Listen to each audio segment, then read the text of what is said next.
টানা একাদশ রাতেও ইরানের বিভিন্ন সামরিক স্থাপনায় বিমান হামলা চালিয়েছে যুক্তরাষ্ট্র। মধ্যপ্রাচ্যে চলমান উত্তেজনার মধ্যেই নতুন করে এই হামলার কথা জানিয়েছে মার্কিন সেন্ট্রাল কমান্ড সেন্টকমের বিবৃতিতে বলা হয়েছে, সর্বশেষ হামলায় ইরানের সামরিক অপারেশন কেন্দ্র, নৌঘাঁটি, যুদ্ধবিমানের হ্যাঙ্গার, ড্রোন গুদাম এবং সামরিক রসদ সরবরাহের অবকাঠামো লক্ষ্য করে আঘাত হানা হয়েছে। মার্কিন বাহিনীর দাবি, গত 3 মাসে হরমুজ প্রণালী দিয়ে চলাচলকারী 30টির বেশি বাণিজ্যিক জাহাজে হামলা চালিয়েছে ইরান।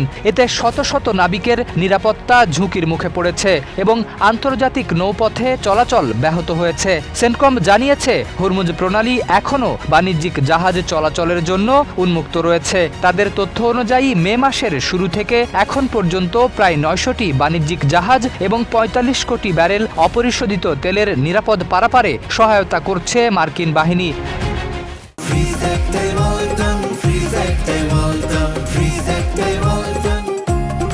এদিকে মার্কিন প্রতিরক্ষা মন্ত্রী পিট হেগসেথ জানিয়েছে, চলমান এই সংঘাতে এখন পর্যন্ত যুক্তরাষ্ট্রের সামরিক ব্যয় প্রায় 37 কোটি 5 বিলিয়ন ডলারে পৌঁছেছে। অন্যদিকে প্রেসিডেন্ট ডোনাল্ড ট্রাম্প সতর্ক করে বলেছেন, ইরানের সন্দেহভাজন পারমাণবিক স্থাপনা পিক্যাক্স মাউন্টেন খুব শিগগিরই হামলা চালানো হতে পারে। এর জবাবে তেহরান হুঁশিয়ারি দিয়েছে, এমন হামলা হলে মধ্যপ্রাচ্য জুড়ে সংঘাত আরও বিস্তৃত হবে।